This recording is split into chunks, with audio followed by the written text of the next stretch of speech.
expeditions are planned by the parents, but what if there is danger in supernatural help? What if the partner has been staying inside the answer question? So, welcome back to Biasa Yeping seputar IPA. Hello, I am Audina Dimasati Ariani, fourth semester of English Education Department. And now I want to tell you a short story about some novel by the title The Curse of the Kings. This novel is written by Victoria Holt, and let's get started. So the story follows Judith, a young English woman who marries Sir Tybalt Travers, a passionate archaeologist determined to continue his late father's unfinished expedition in Egypt, Edward Travers, and he died miserably while searching for a hidden royal town, leaving behind only a few cryptic clues. Tybalt believes his father was close to making the greatest archaeological discovery of the century, so he leads a new expedition to finish what Edward started. At first, everything feels like a grand adventure.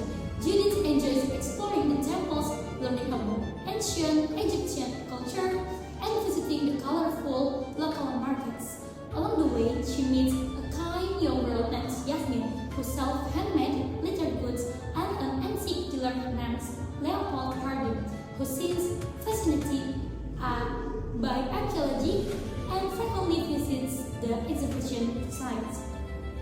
And soon, however, strange things began to happen.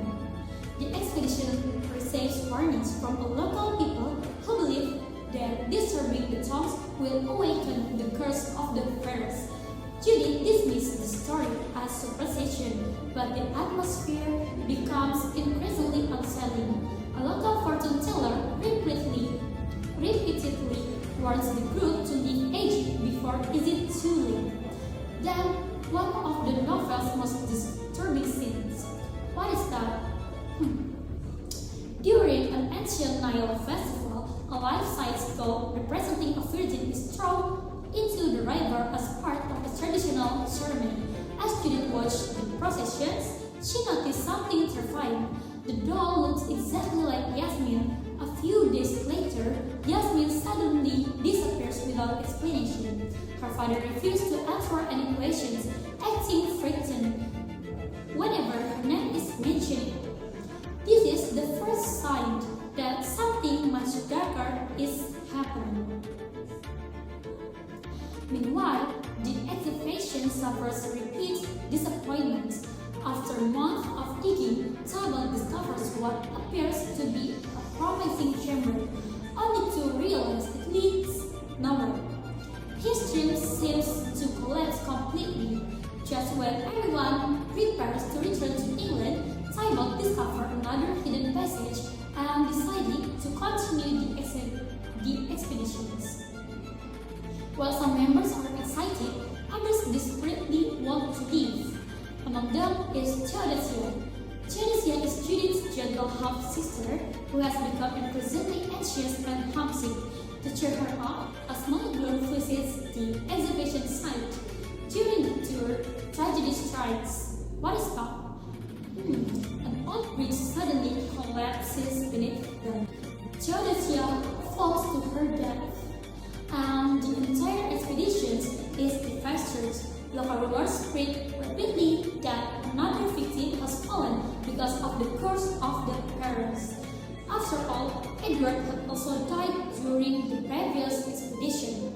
People began to believe that anyone searching for the hidden tomb is doomed.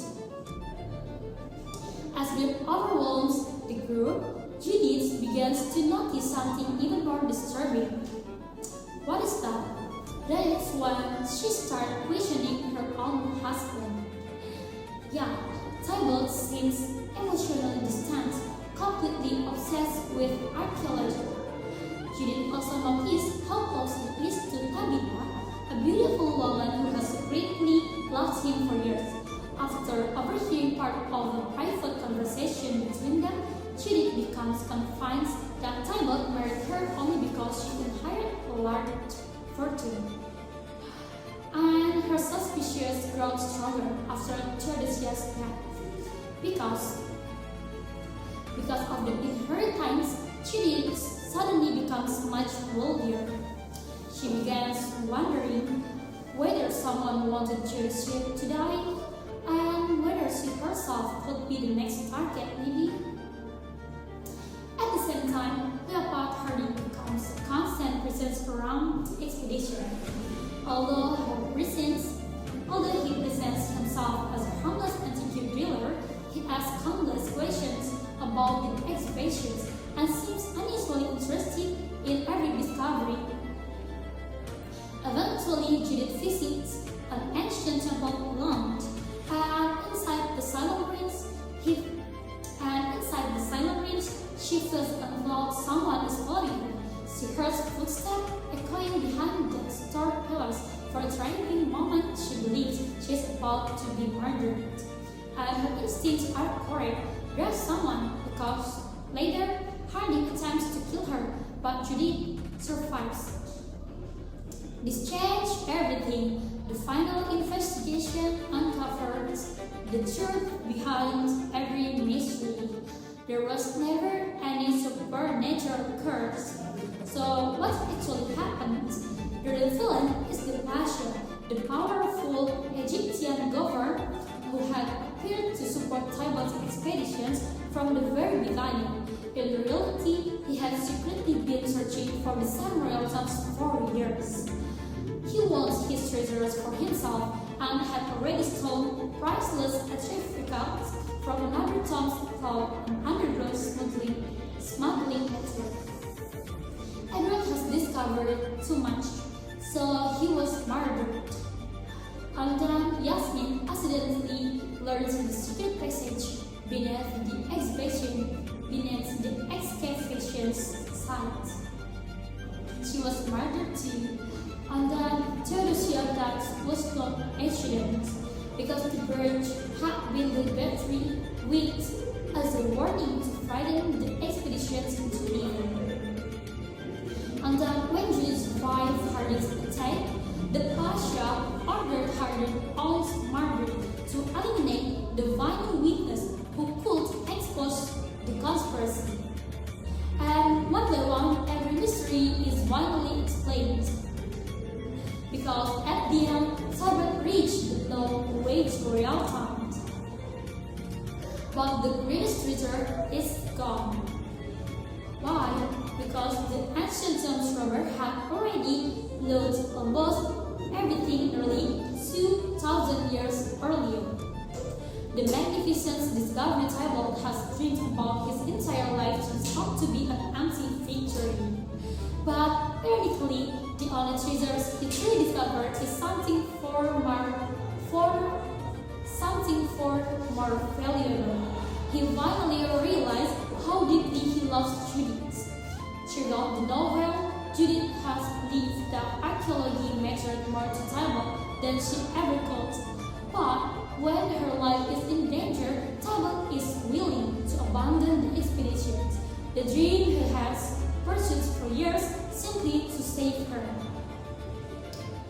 At the end of the novel, Judy tells him that she wished she had found the greatest archaeological discovery in history. Tyball simply replied to her that he said, "I made a greater discovery."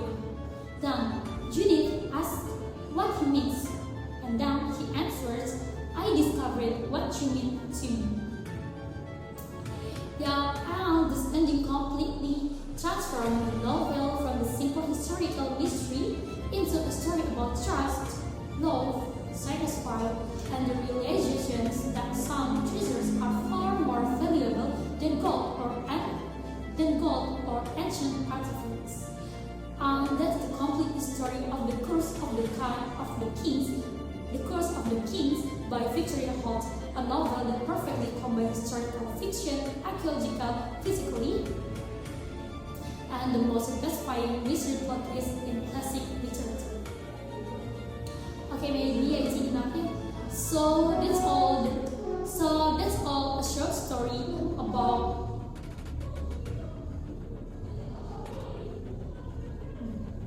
and that's all a short story that I can tell you in this video, guys.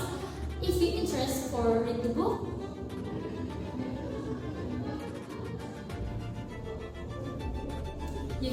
for the book. You